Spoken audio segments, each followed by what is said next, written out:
The humidity of coastal Virginia hung low and heavy over Highway 17, a suffocating shroud that clung to the towering loblolly pines lining the asphalt. It was nearly midnight, and the world had shrunk to the narrow corridor carved out by the high beams of a charcoal-gray SUV. The dashboard clock glowed a faint, clinical green. 11:38 p.m. Behind the wheel sat Commander Garrett Mercer. His hands, broad and calloused from decades of unforgiving service, gripped the steering wheel at a perfect 10-2. Mercer was a man carved from old-growth oak and quiet resolve. A black man in his late 30s, whose physical presence alone could anchor a room before he ever uttered a word. Tonight, however, that iron frame was hollowed out by a deep, marrow-soaking exhaustion.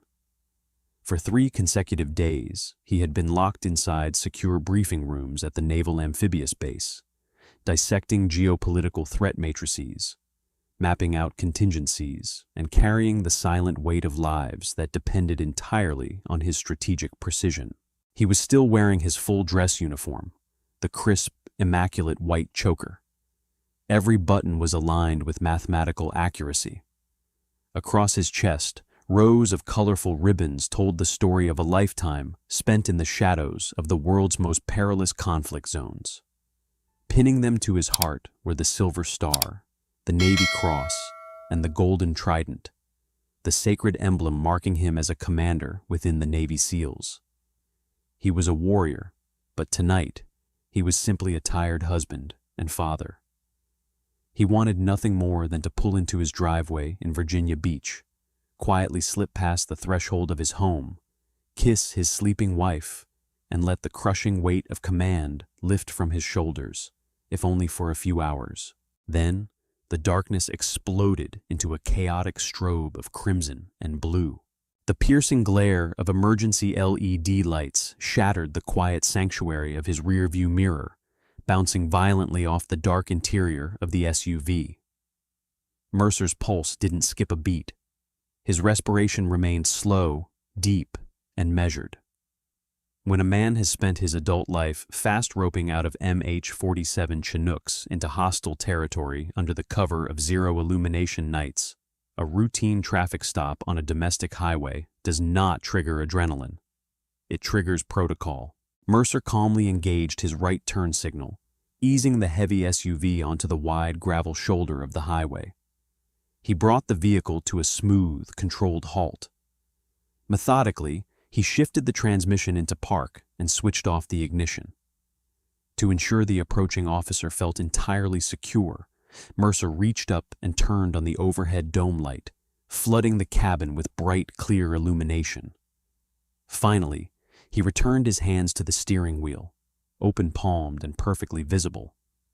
It was standard procedure, a dance of compliance he had memorized not just as an officer of the law, but as a man who understood the fragile mathematics of a late-night encounter on a lonely road.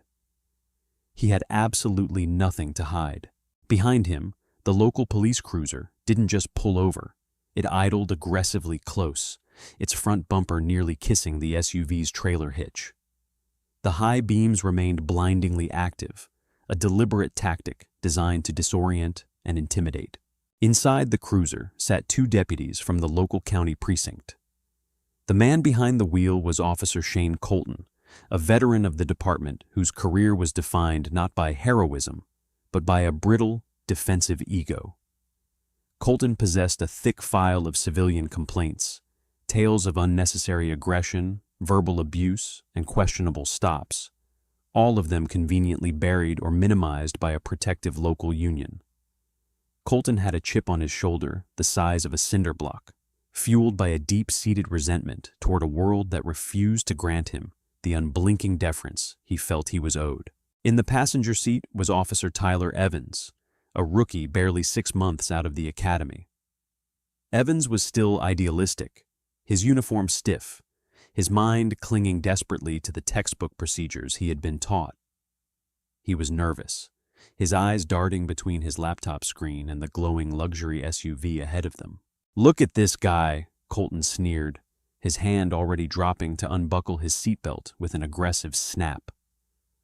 Dark-tinted windows out here on a desolate stretch of 17 at midnight.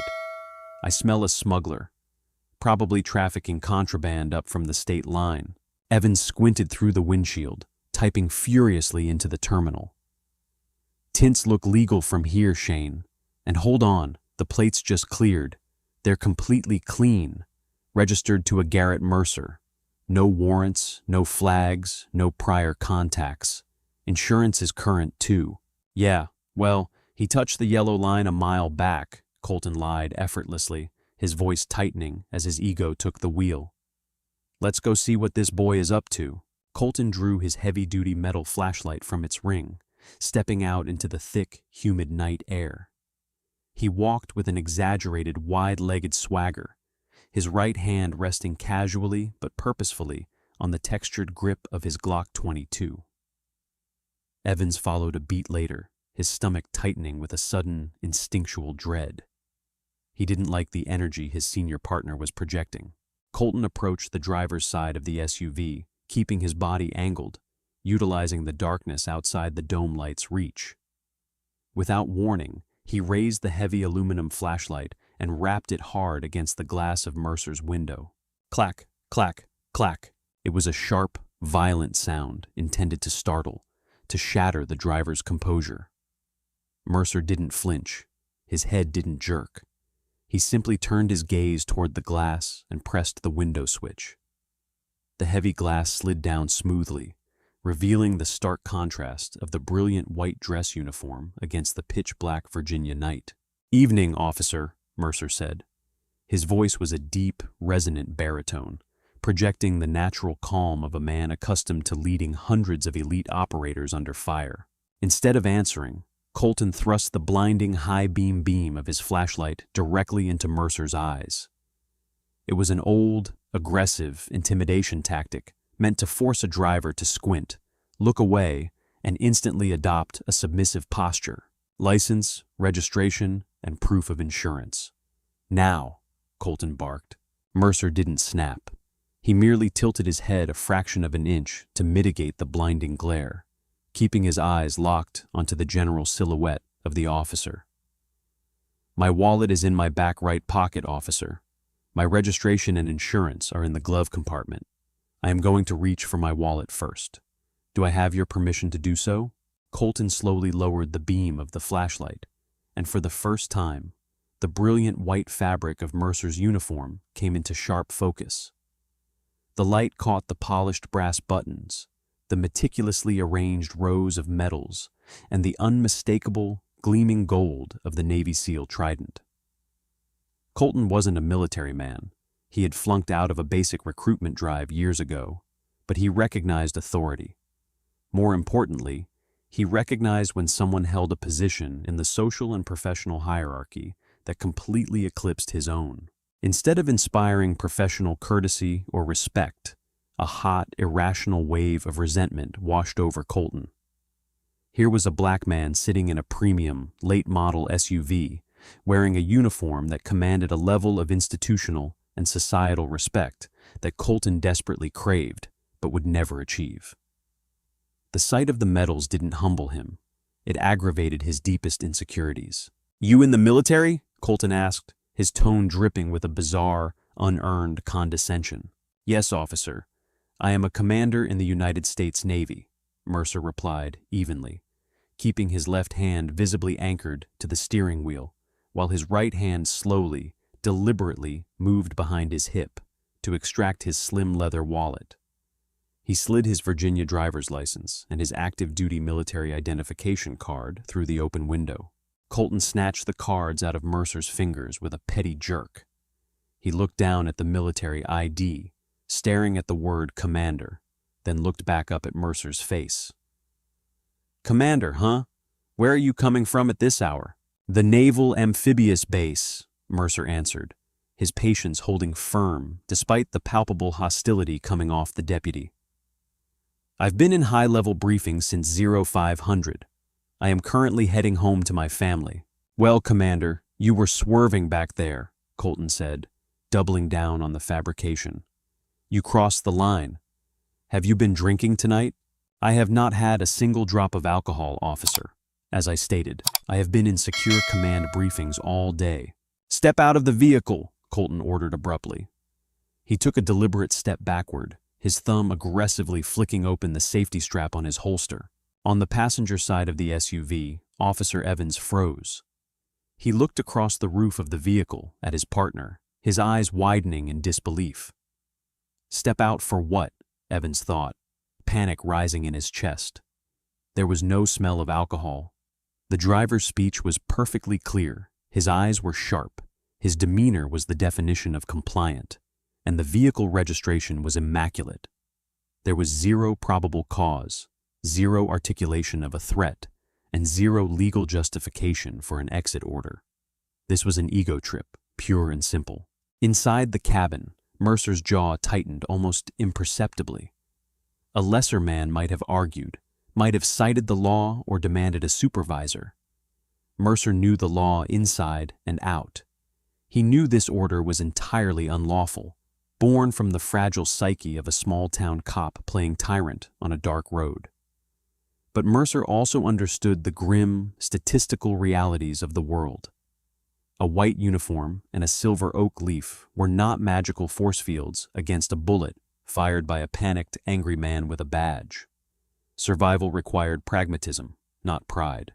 "Officer, I am complying with your request," Mercer said, his voice dropping into a register that was terrifyingly steady. "But I want it noted for the record that I have done nothing to warrant this order." "I said step out of the damn car," Colton barked, his voice cracking slightly as a sudden spike of unearned adrenaline flooded his system. Mercer slowly let go of the steering wheel. He reached down, unlatched his seatbelt, and pulled the interior handle. The heavy door of the SUV swung open, and Garrett Mercer stepped out onto the gravel shoulder. Even without his service cover on, Mercer stood at a towering 6'3".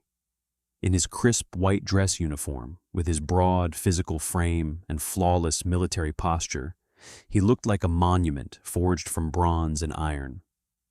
Colton, who stood at a soft 5'9" with a thickening waistline hidden beneath his tactical vest, instantly felt physically and psychologically eclipsed.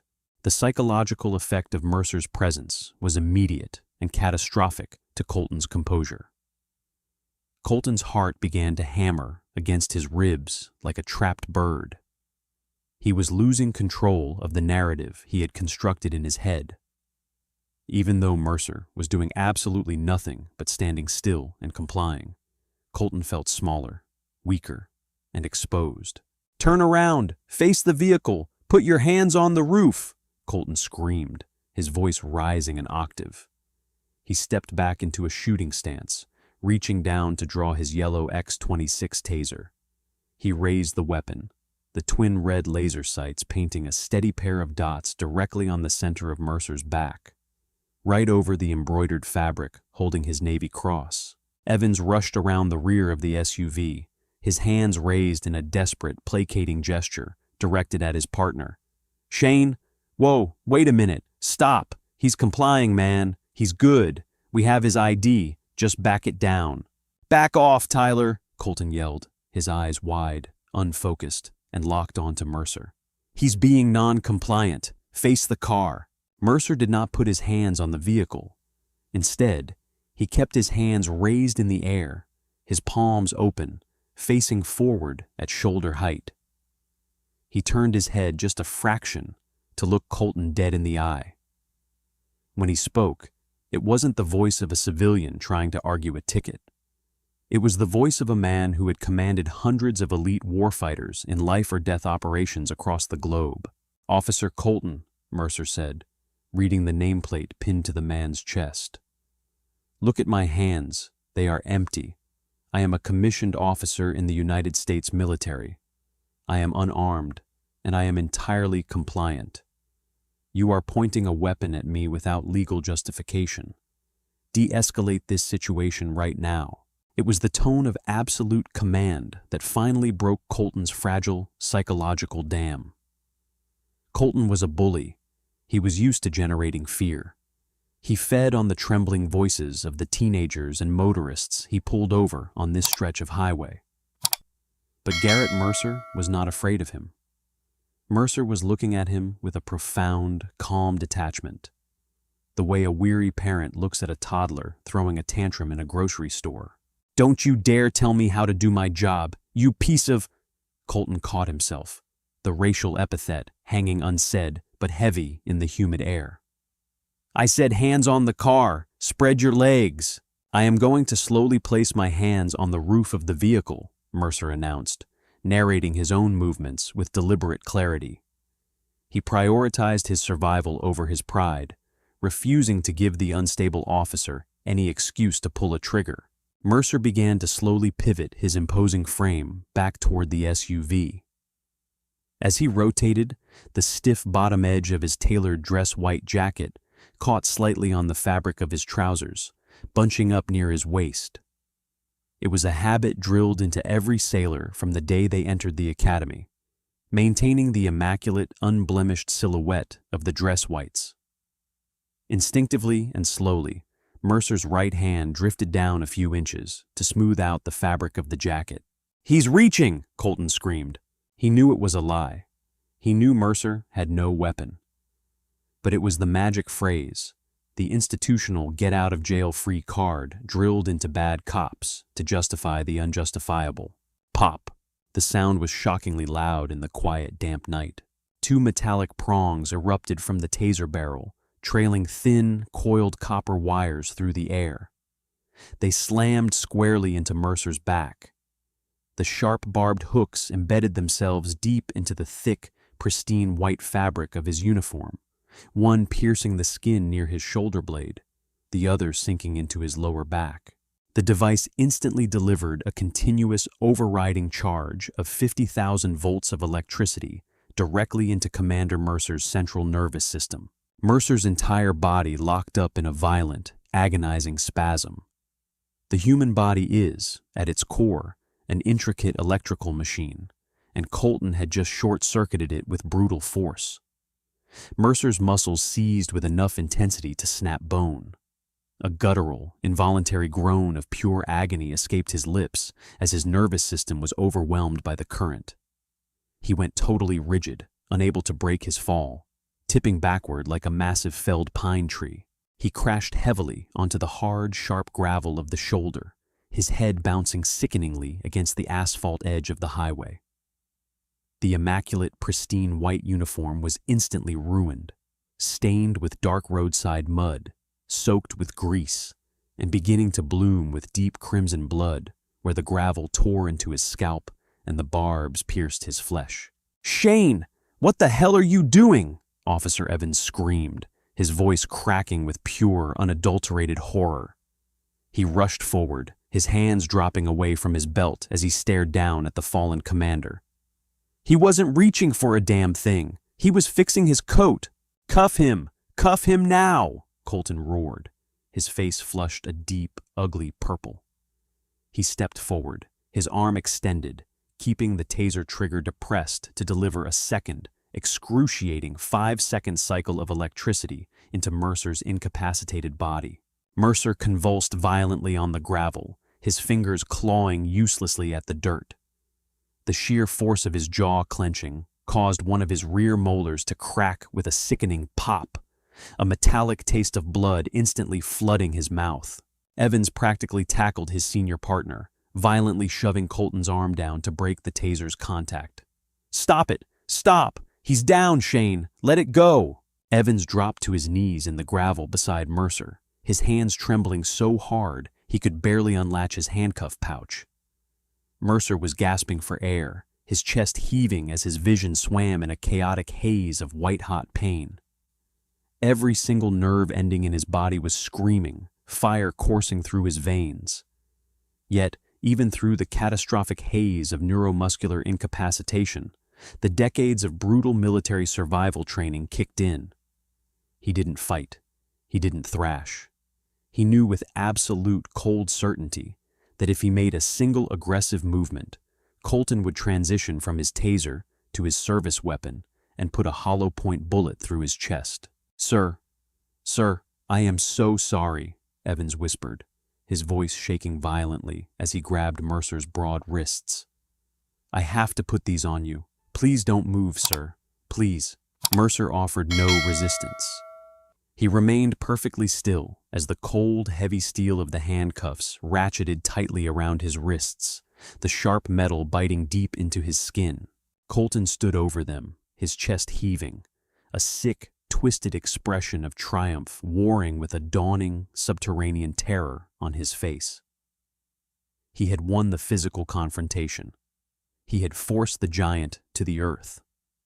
But as his eyes drifted down to the gravel, catching the glint of the gold seal trident reflecting the strobe of the police lights, the reality of what he had just done began to crack through his adrenaline-fueled delusion. "Get him up! Get him in the back of the cruiser!" Colton spat, trying desperately to maintain his tough guy facade, though his hands were beginning to develop a noticeable tremor. "Charge him with resisting arrest, obstruction, and assault on a law enforcement officer." Evans looked up at his partner from the ground, his face twisted in utter disgust. "Assault? Are you completely out of your mind, Shane? The dash cam was running, and our body cams caught every single second of this. You just tased a Navy SEAL commander in the back while his hands were up." "I gave him a lawful order," Colton yelled back, his voice noticeably shakier now, the bravado evaporating into the humid night. Together, they hauled Mercer to his feet. Mercer's legs were entirely numb, the muscles refusing to fire correctly, but through sheer force of will, he forced his knees to lock.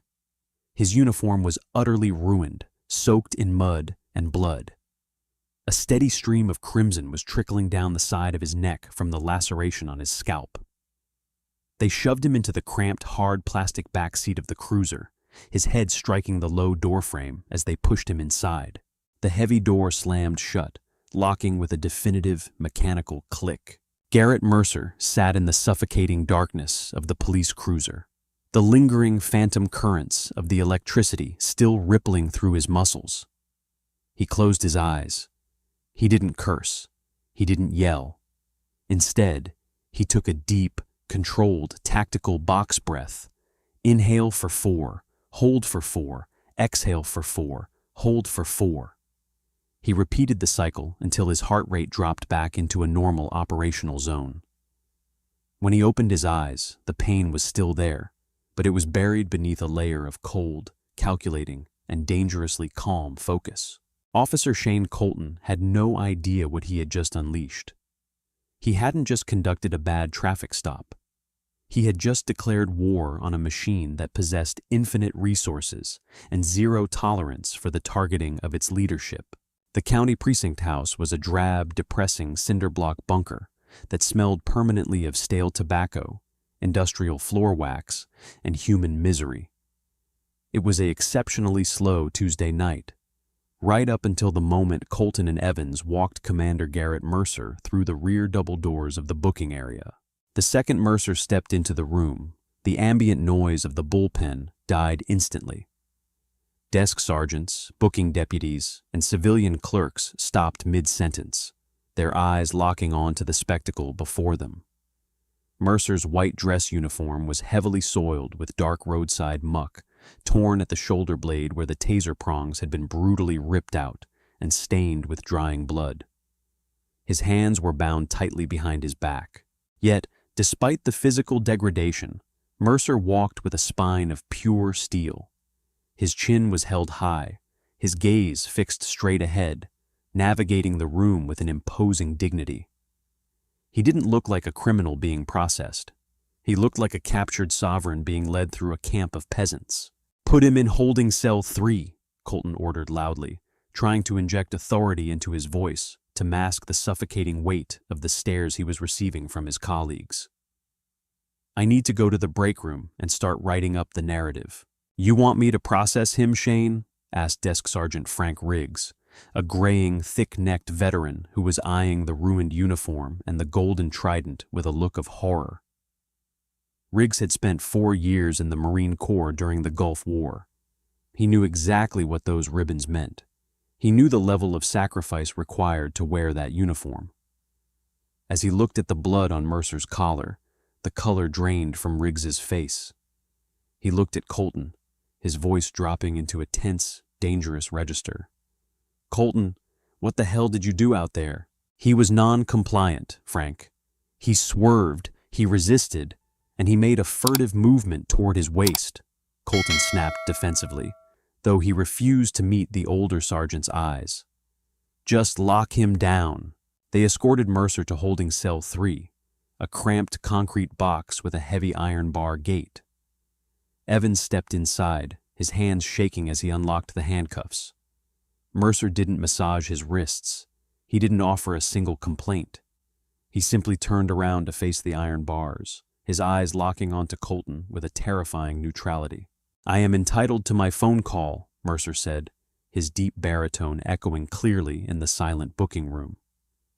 "By federal law and by the Uniform Code of Military Justice, as I am an active duty officer detained on highly irregular grounds, I demand access to a line." Colton scoffed, waving a dismissive hand as he turned toward the break room. "You'll get your phone call when I'm done with my paperwork, buddy. Welcome to the county." Colton disappeared around the corner, but Officer Evans remained rooted to the spot outside the bars. The rookie looked absolutely miserable, his face pale, his breath shallow. He stepped closer to the iron gate, looking over his shoulder to ensure Colton was out of earshot. "Sir," Evans whispered, his voice cracking with genuine remorse. I don't even know what to say. I want you to know that I am going to document everything exactly as it happened. The dash cam was rolling, and my body cam was active. He completely overstepped. He was out of line." Mercer looked down at the young officer. He didn't see an enemy in Evans. He saw a kid caught in the gravitational pull of a corrupt system, paralyzed by fear and guilt. "Officer Evans," Mercer said softly, his voice steady, "I appreciate your honesty, but right now you need to hand me that phone.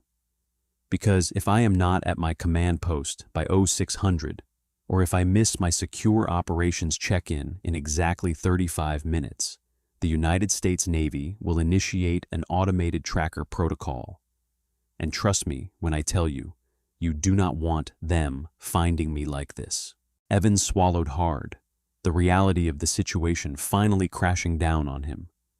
He didn't hesitate. He walked over to the booking desk, snatched the wireless receiver from its cradle, and walked back to the cell, sliding it through the iron bars into Mercer's waiting hand. "Make it quick, sir," Evans said. Mercer didn't call a criminal defense attorney. He didn't call his wife to worry her. He dialed a secure, encrypted 10-digit number routing directly into the Base Security Operations Center at the Naval Amphibious Base. The phone didn't even complete a second ring before a crisp, professional voice answered. "Operations, Petty Officer Davis speaking. This is a secure line. Davis, this is Commander Mercer. Authorization code, Sierra Tango 907. There was a brief, sharp pause on the other end of the line as the watch officer ran the biometric voice print and the override code through the system. "Commander, code verified. Sir, your GPS tracking signal is pinging off base, approximately 12 miles north on Highway 17. What is your status? You've missed your preliminary transit marker." "I am currently detained inside the county precinct house off Highway 17, Mercer stated calmly, his voice completely devoid of panic.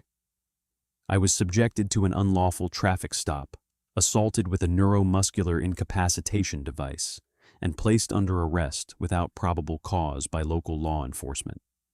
I am currently held in a cell. I am requesting immediate extraction and immediate JAG representation." The silence on the other end of the line was absolute, profound, and heavy. Then, the entire tone of the watch officer shifted from standard administrative protocol to a state of hyper-alert tactical readiness. "Sir, did you say you were tased?" "Affirmative. 2 full cycles. Fired into my back while my hands were raised." "Are you injured, Commander?" "Minor lacerations to the scalp from the fall. Residual muscle tremors. Nothing that compromises my operational capacity. but my uniform is compromised, and my transit window is closed. Copy that, Commander. Hold tight. I am waking up the old man right now. The cavalry is on its way. 10 miles away, deep within the heavily fortified perimeter of the Naval Amphibious Base, a silent alarm began to ripple through the command structure. A single red light began to flash on the secure communications console. Master Chief Petty Officer Gideon Hayes, the legendary head of military police and base tactical security, was awakened by his encrypted mobile device buzzing violently against his nightstand. Hayes was a mountain of a man, a 30-year veteran of the special warfare community with a face that looked like it had been carved out of a jagged cliffside. He was a man who demanded absolute perfection from his sailors and possessed zero tolerance for outside interference. He answered the phone before the first vibration could finish. "Talk to me," Hayes growled into the receiver. "Master Chief, we have a situation Alpha," the watch officer reported, his voice tight.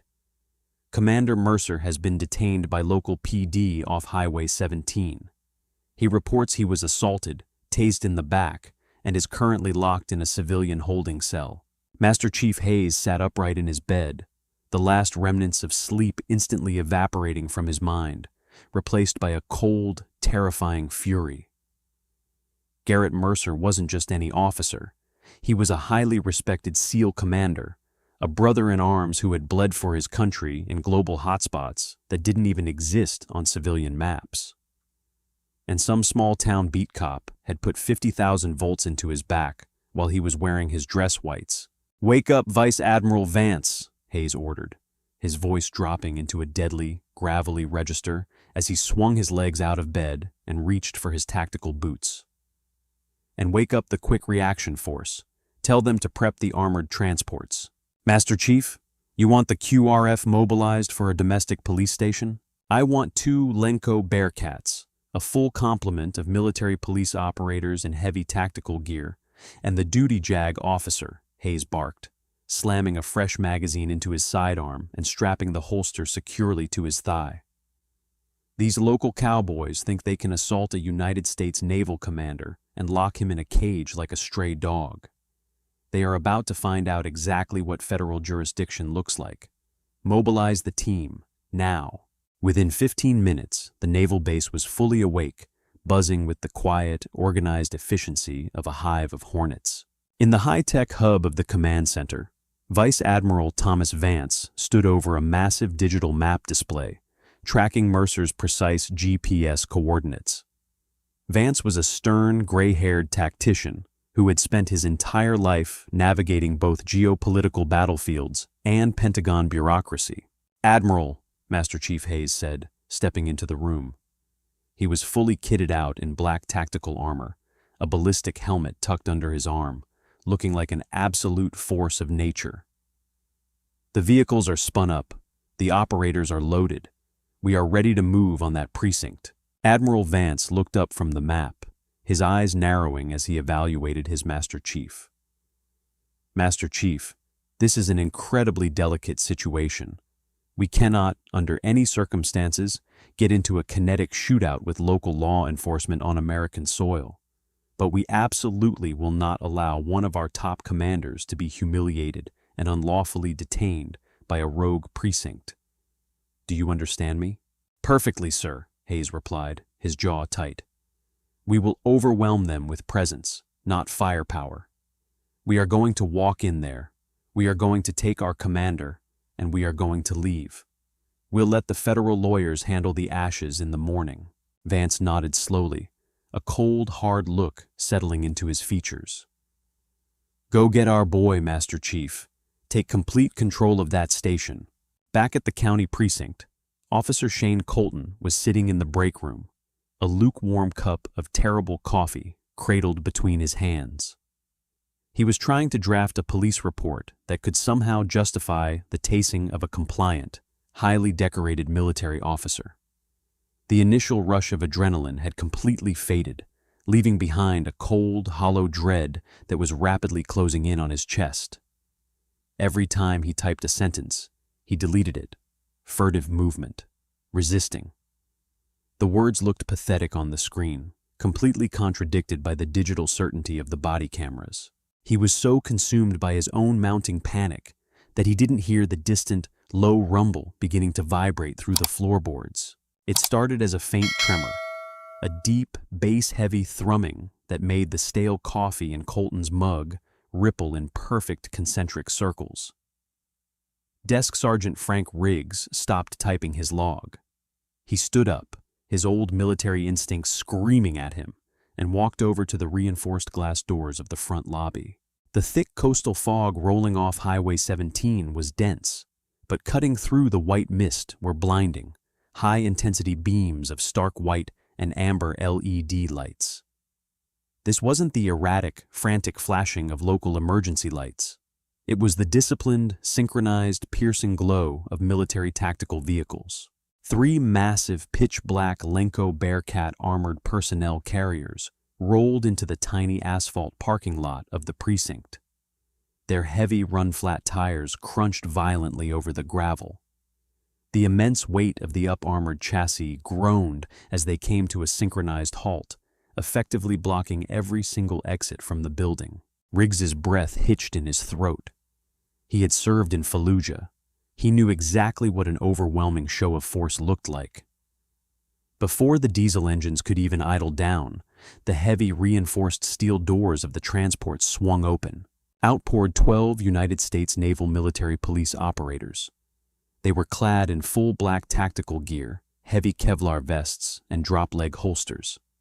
They moved with a terrifying, silent precision.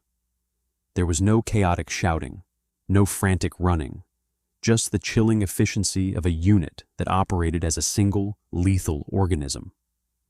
Within seconds, they had secured the perimeter of the police station, taking up strategic overwatch positions at every window and doorway. The front entrance doors to the precinct lobby were suddenly shoved open, the heavy hinges screaming in protest as they slammed violently against the interior cinderblock walls. Master Chief Gideon Hayes stepped through the threshold. He looked like an absolute titan under the harsh, humming fluorescent lights of the lobby. His utility uniform was immaculate, the anchor and stars insignia on his collar gleaming, his sidearm resting prominently on his hip. Flanking him was Lieutenant Commander Grant Fowler, the duty JAG officer, carrying a sleek leather briefcase and wearing an expression of absolute, unyielding legal authority. Sergeant Riggs instinctively snapped to parade rest behind his desk, his throat going completely dry. "I am Master Chief Hayes, United States Navy," his voice boomed, a deep, resonant baritone that instantly sucked all the oxygen out of the room. "And I am here for Commander Garrett Mercer, who is currently the ranking officer in this facility." The few deputies working in the open bullpen froze, their pens hovering over paperwork, their eyes wide as they stared through the glass at the armored operators standing at the low ready with M4 carbines across their chests. Hearing the commotion, Colton swaggered out of the break room, a half-eaten donut in one hand, trying desperately to salvage his authority. "What the hell is this? You can't bring weapons into a secure police precinct," he demanded, his voice cracking into a high, panicked register as his hand instinctively drifted down toward his duty belt. Master Chief Hayes' eyes locked onto Colton. The air pressure in the room seemed to plummet. Hayes took 3 slow, deliberate steps forward, closing the distance until he was towering directly over the local cop. He didn't yell. He didn't have to. "Move your hand away from your belt, officer," Hayes said, his voice dropping into a lethal, quiet whisper. "If you unholster that weapon in the presence of my detail, you will not live long enough to regret the decision. Now, are you the individual who assaulted Commander Mercer?" Colton swallowed hard, a cold sweat breaking out across his forehead. "This is local jurisdiction. You can't just storm a county station. I arrested him for resisting an assault on a law enforcement officer. He's in my legal custody. He is a Tier 1 operational asset of the United States Armed Forces," Lieutenant Commander Fowler interjected smoothly, stepping forward and snapping his briefcase open on the booking desk with a sharp clack. "And you, officer, have just committed a catastrophic violation of federal law, an egregious breach of the posse comitatus parameters regarding military interference, and an unlawful detention of a commissioned officer without probable cause. He was swerving, Colton lied, his voice escalating into pure panic as he backed up against a filing cabinet. I gave him a lawful order. Officer Tyler Evans suddenly stood up from his desk in the corner. His face was entirely pale, his hands shaking, but his conscience had finally overridden his fear of his senior partner. He wasn't reaching, Shane, Evans said loudly, his voice cutting through the tense silence of the room. Colton whipped his head around, his eyes wide with betrayal. Shut your mouth, Tyler. You're a rookie. You don't know what the hell. The dash cam and body cam footage have already automatically uploaded to the county cloud server, Evans continued, ignoring Colton entirely and looking directly into the cold eyes of Master Chief Hayes. The commander was completely compliant. He was merely smoothing down the fabric of his dress coat. Officer Colton deployed his X-26 taser without any provocation, striking the commander in the back. 50,000 volts, 2 consecutive cycles. The room went entirely dead silent. Master Chief Hayes' face hardened into a mask of pure, unadulterated fury. He slowly turned his gaze back to Colton, who shrunk back against the wall, suddenly hyper-aware of the profound physical danger he had placed himself in. You tased a compliant Navy SEAL commander in his dress whites, Hayes stated, each word dripping with a cold, terrifying venom. You fired a weapon into the back of a man who has sacrificed more for this nation before breakfast than you will in your entire miserable, cowardly life. I have union representation, Colton stammered weakly, completely out of his depth. Your union, JAG Officer Fowler said, pulling a stack of stamped official federal documents from his briefcase, has exactly zero jurisdiction over a military tribunal, nor can it protect you from the Department of Defense. Sergeant, Fowler added, turning his sharp gaze to Riggs behind the desk. Unlock that holding cell, now. Riggs didn't hesitate for a fraction of a second. He grabbed the heavy ring of brass keys from the hook and practically sprinted down the short hallway toward holding cell 3, with Hayes, Fowler, and Evans following closely behind. Colton remained rooted to the floor in the lobby, trembling violently, surrounded by the unblinking lethal stares of the military police operators guarding the doors. When Sergeant Riggs unlocked the heavy iron gate, it swung open with a long metallic squeal. Commander Garrett Mercer sat perfectly still on the narrow metal bench. His pristine uniform was a horrific sight, smeared with dark roadside mud, torn open at the shoulder blade where the barbs had been rudely ripped out and stained with dried blood. Yet, his posture remained absolutely flawless. He looked up, his expression completely stoic, betraying absolutely no sign of the lingering, agonizing pain humming through his muscles. Master Chief Hayes immediately snapped to rigid attention, bringing his right hand up in a razor-sharp salute. Commander, my deepest apologies for the delay, sir. Mercer stood up slowly. His right leg trembled slightly, a residual, involuntary effect of the electrical shock, but he locked his knee through sheer willpower and returned the salute. Master Chief, it is damn good to see you, Mercer said, his voice slightly raspy from the ordeal. He looked past Hayes to the young JAG officer. Lieutenant Commander Fowler, I assume you have the necessary release paperwork? Signed by a federal judge exactly 12 minutes ago, sir, Fowler replied, handing a copy to the bewildered Sergeant Riggs. You're coming with us right now. Mercer stepped out of the concrete cell. He paused, his gaze landing on Officer Tyler Evans, who was staring down at the floorboards in profound shame. Officer Evans, Mercer said softly. The young cop looked up, bracing for impact, expecting a torrent of justified anger. Instead, he met a gaze of quiet, profound respect. Integrity is doing the right thing when it is terrifying to do so, Mercer said, his voice echoing in the narrow corridor. Never forget that. Evans nodded, a sheen of tears welling in his eyes. Yes, sir. I am so deeply sorry, Commander. Mercer walked down the hallway and back into the main lobby. The moment his boots crossed the threshold, the military police operators outside the glass snapped to rigid attention. Inside the room, Colton was backed into a corner, hyperventilating as he watched the giant emerge from the cells. Mercer stopped in the exact center of the room. He didn't look angry. He looked profoundly disappointed. He looked at Colton the way a man looks at a rabid animal, something dangerous, unpredictable, but ultimately pathetic. "I told you, Officer Colton," Mercer said, his voice deadly quiet. "I was unarmed. I was compliant. You let your fragile ego and your unearned fear override your training. You are a disgrace to the badge you wear." You're not above the law," Colton spat out, trying desperately to salvage a shred of his shattered pride, though his entire frame was shaking like a leaf in a storm. Lieutenant Commander Fowler stepped forward, adjusting his wire-rimmed glasses with a chilling calm. "No, Officer Colton, he is not. But you are about to find out exactly how far below the federal government you truly are." Before Colton could respond, the front doors of the precinct swung open yet again, and in rushed Chief of Police, Richard Albright.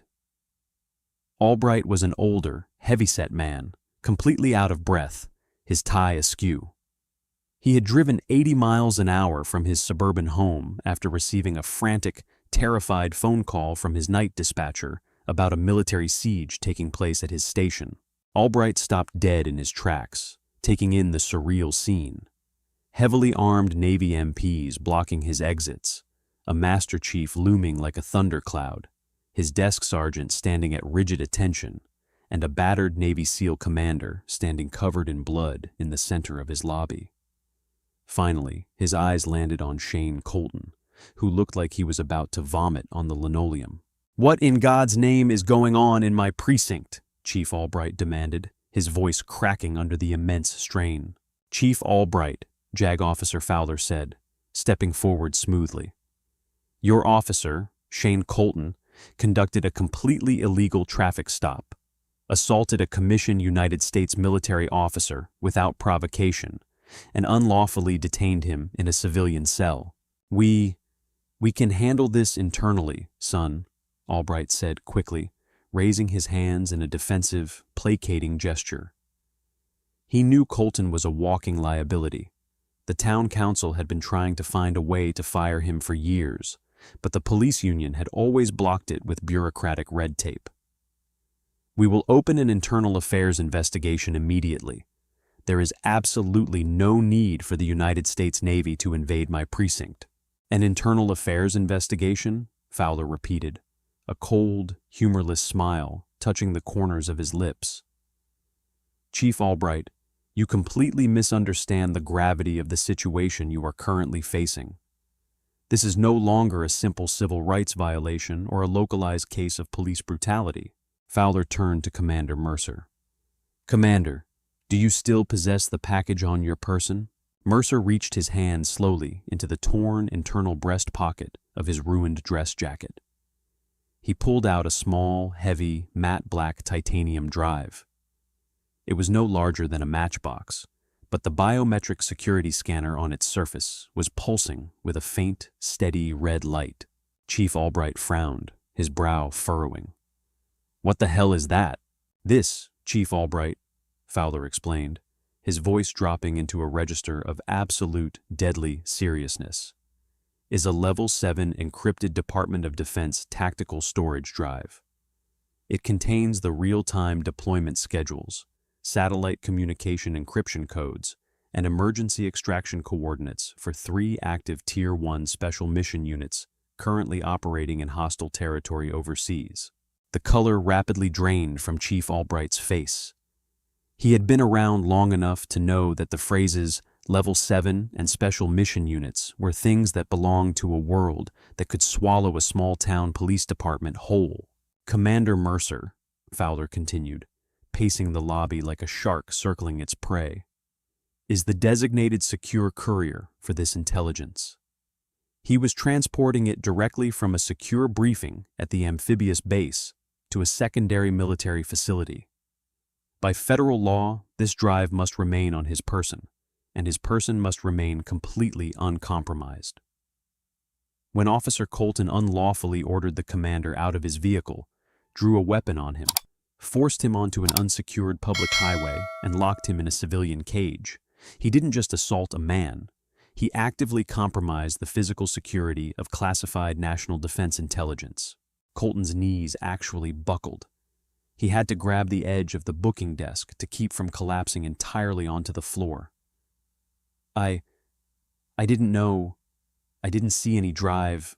Ignorance of the law is not a defense, officer, Master Chief Hayes growled, stepping into Colton's personal space. And ignorance of who you are dealing with is a fatal error. Under the Espionage Act of 1917 and the Patriot Act, interfering with a federal officer in the transport of highly classified defense materials is a federal felony, Fowler stated, reciting the statutes with surgical, terrifying precision. Furthermore, by rendering Commander Mercer physically incapacitated via electroshock on an unsecured public roadway, you exposed United States state secrets to potential foreign interception.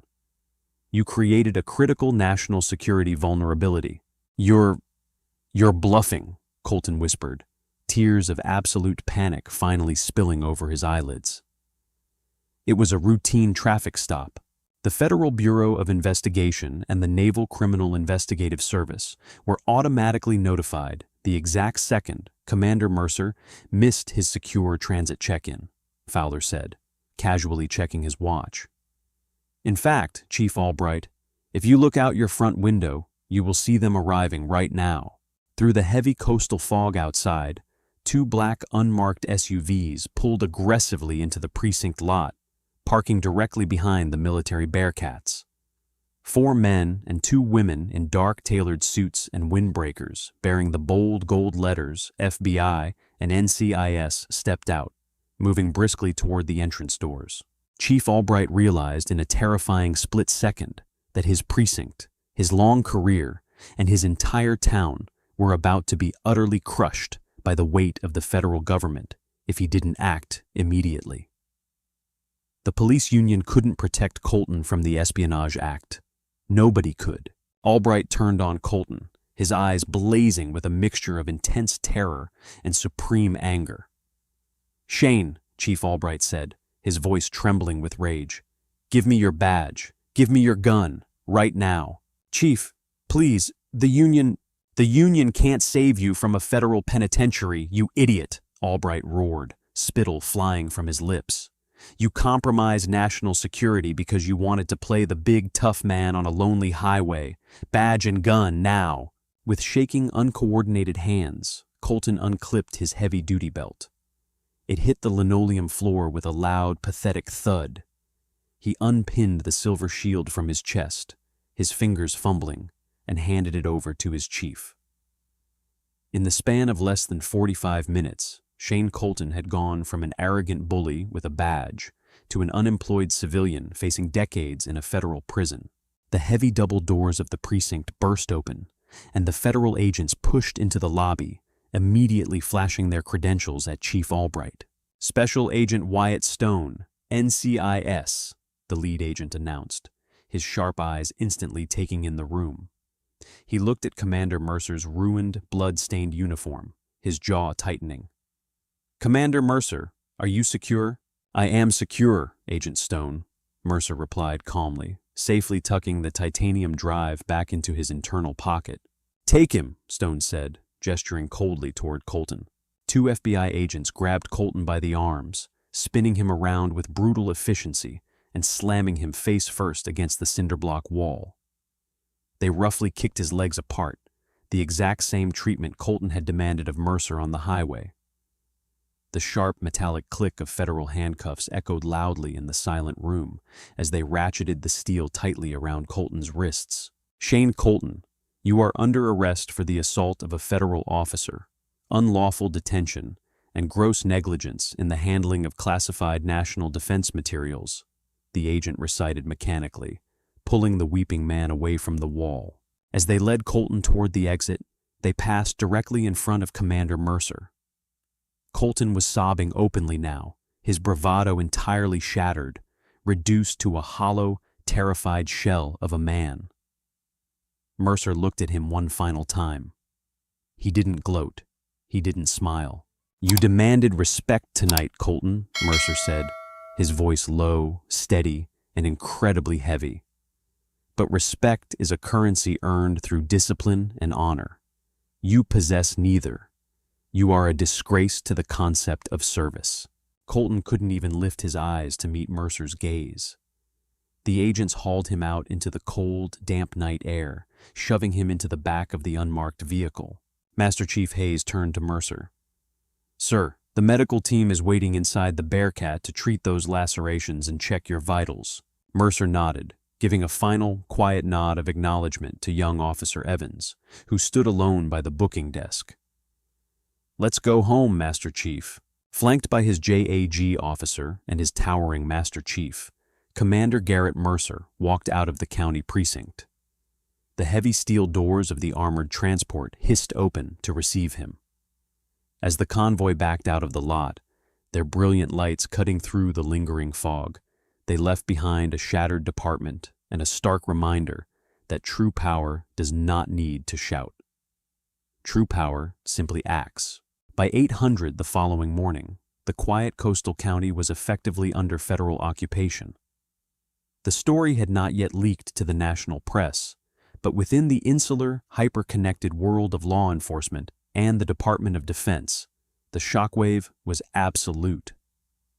Highway 17 had been completely cordoned off by federal agents, who were meticulously photographing and documenting the exact patch of gravel where Commander Mercer's blood and the copper taser prongs still lay. At the county precinct, the doors were locked to the public. The FBI, alongside the Department of Justice's Civil Rights Division, had seized every single computer, server, and physical file in the building. Chief Richard Albright was forced to sit in his own conference room while federal auditors ripped his department's history to shreds, uncovering a decade of suppressed complaints, excessive force violations, and systemic corruption that the local union had protected for years. But the true battle was brewing 90 miles away, inside a secure, soundproof conference room at the federal courthouse in Alexandria, Virginia. Shane Colton had been denied bail, deemed a flight risk and a threat to federal proceedings. He sat at a heavy oak table, dressed in a bright orange federal jumpsuit, his wrists and ankles shackled to the floor anchors. He looked small, pale, and completely terrified. Beside him sat Preston Gates, a high-powered, ruthless defense attorney funded by the State Police Benevolent Association, a man famous for getting bad cops out of seemingly impossible situations. Across the table sat Lieutenant Commander Grant Fowler, representing the Navy's interests, and United States Attorney Evelyn Sharp, a woman with a legendary 98% conviction rate and zero tolerance for police misconduct. "This is a massive, unprecedented federal overreach, and you all know it," Gates argued aggressively, slamming his palm onto the oak table. "My client made a split-second error in judgment during a high-stress traffic stop on a dark highway. It's a civil rights issue at worst, an administrative disciplinary matter. But the Espionage Act?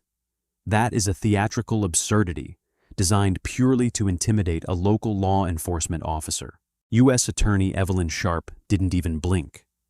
She slowly opened a thick manila folder, extracting a single, pristine sheet of paper bearing the heavy, embossed gold seal of the United States Secretary of Defense. "Mr. Gates," Sharp began, her voice a chilling, precise monotone. "Are you familiar with the legal definition of constructive compromise regarding national defense information?" Gates shifted uncomfortably in his leather chair. "I am aware of the statute, but my client didn't steal any drive. He didn't access any data. He tased a motorist who happened to have a secure device in his pocket." Lieutenant Commander Fowler leaned forward, the harsh fluorescent lights reflecting off his wire-rimmed glasses. When he spoke, it was with the surgical precision of a military prosecutor who had already won the war before walking into the courtroom. "It is not a device, Mr. Gates," Fowler corrected sharply. "It is a Level 7 biometric secure transport drive. And your client didn't just tase a motorist. He rendered the designated federal courier entirely unconscious and physically incapacitated on an unsecured, dark public highway for exactly 4 minutes and 22 seconds.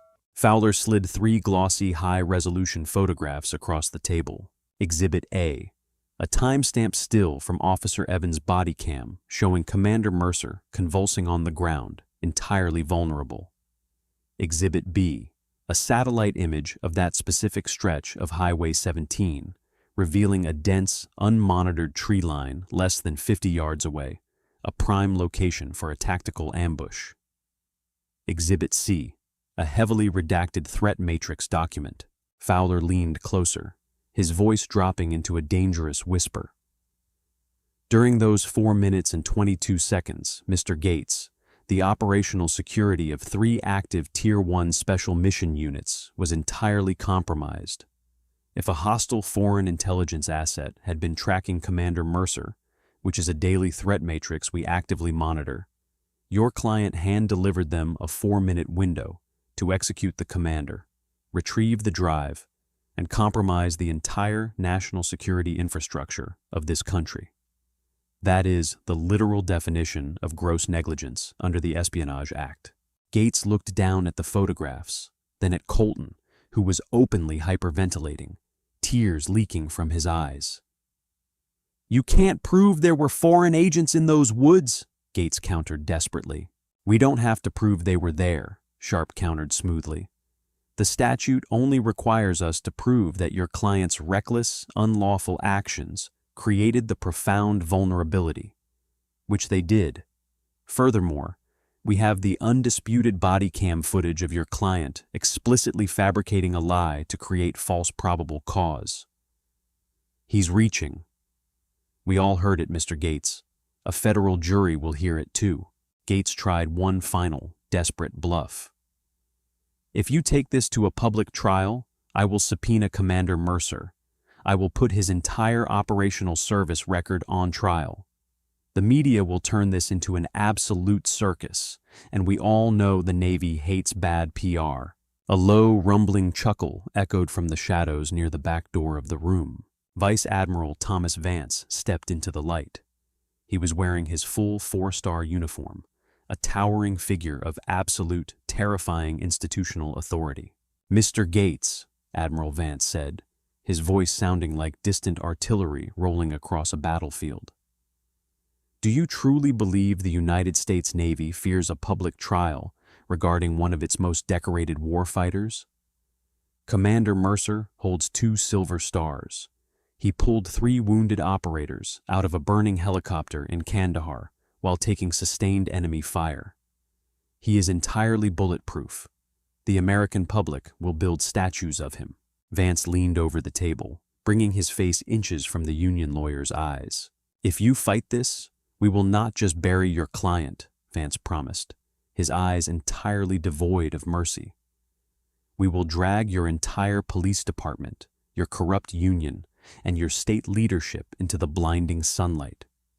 We will make Shane Colton the national poster child for the federal prosecution of corrupt law enforcement. We are offering him a single plea agreement today. He takes 20 years in a federal penitentiary, or we go to trial, and U.S. Attorney Sharp will seek the absolute maximum under the Espionage Act. Life without the possibility of parole." Colton let out a choked, ragged sob, dropping his head heavily onto the oak table, his security chains rattling violently against the wood. The last remnants of his arrogance were gone.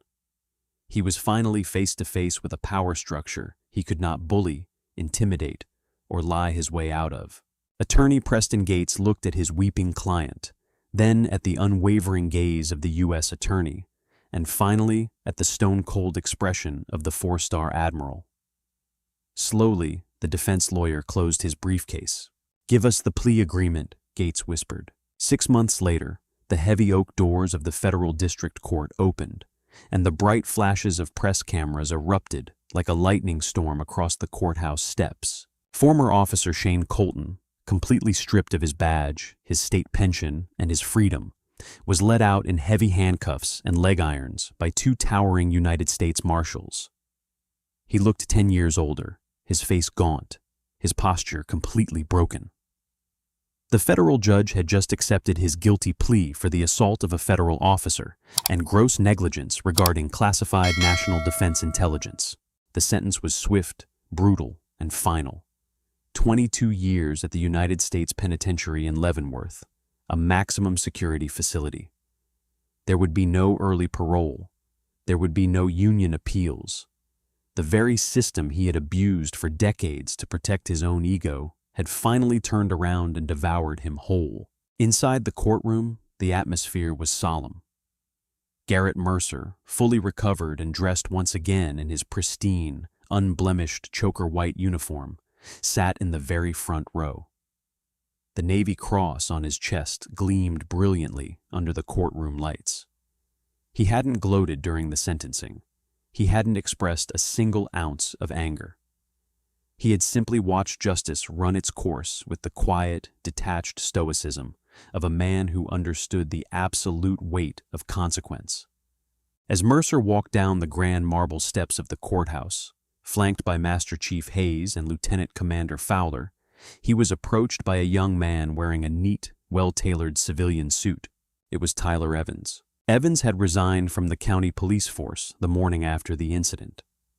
His brave decision to speak the truth against his senior partner had made him an immediate pariah among the corrupt elements of his old department. But it had saved his soul, his integrity, and his freedom.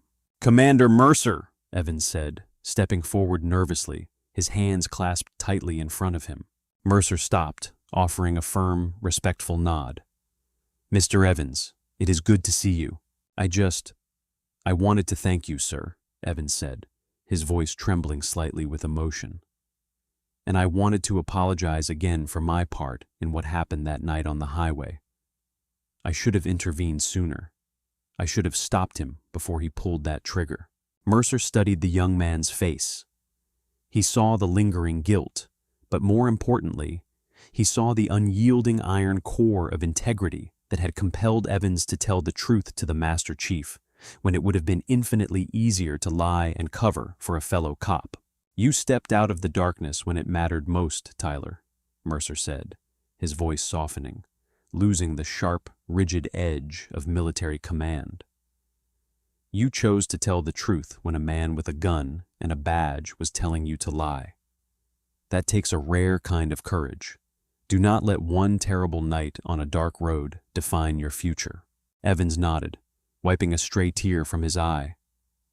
"I won't, sir. Actually, the Bureau reached out to me. U.S. Attorney Sharp put in a personal recommendation. I'm starting at the FBI Academy in Quantico next month." A genuine, warm smile broke across Mercer's face, the first one in 6 months. He extended his large, calloused right hand. "Then I expect you to become exactly the kind of federal agent this country deserves. Congratulations, young man." Evans shook the commander's hand vigorously. "I won't let you down, sir. I promise."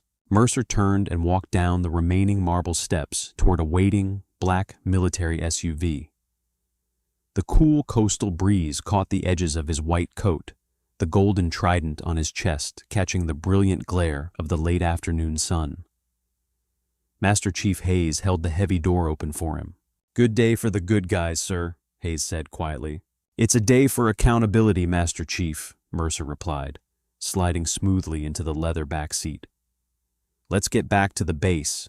We have a full deployment briefing at 1800, and I have no intention of being late." As the heavy SUV pulled away from the curb, leaving the media circus and the shattered remnants of Shane Colton's life far behind, Mercer looked out the tinted window at the passing Virginia landscape. He thought about the flashing red and blue lights in his rearview mirror 6 months ago. He thought about the white-hot pain, the mud, and the indignity of the gravel shoulder. But he also thought about the unshakable foundation of the sacred oath he had taken when he was 19 years old, an oath to protect and defend the Constitution of the United States against all enemies, both foreign and domestic. Sometimes those enemies wore foreign uniforms in distant deserts, and sometimes they wore local badges and hid behind a shield of unearned domestic authority. Garrett Mercer had proven that a uniform does not automatically demand respect. It represents a lifelong commitment to earn it every single day. He had faced down the very worst of domestic cowardice with the absolute finest of military discipline, and he had won the war without ever firing a single shot. The SUV merged smoothly onto Highway 17, navigating the exact same stretch of road where the nightmare had begun. But this time, there were no flashing lights. There was only the open road ahead, clear, unobstructed, and leading directly back to the sea. The chain of command had not snapped. It had proven entirely unbreakable. The true measure of a man's power isn't found in the weapon he carries or the authority granted by a badge. It lives in his restraint. When Commander Mercer was forced onto that cold, dark asphalt, targeted by a fragile ego, he didn't rely on his lethal training to strike back. He relied on his discipline. He chose the slow, painful path of grace under fire, proving that true strength never needs to shout, intimidate, or bully. It simply stands unshakable in the truth. In a world that often mistakes loud aggression for power, characters like Mercer remind us that honor and integrity are quiet forces that can dismantle tyranny without firing a single shot. What did this story stir up in you? Have you ever had to find the courage to hold your ground quietly when everything inside you wanted to fight? Drop your thoughts in the comments below. I'd love to hear your perspective. And if stories of unyielding justice and quiet honor resonate with you, hit that subscribe button. Let's keep exploring these powerful moments together.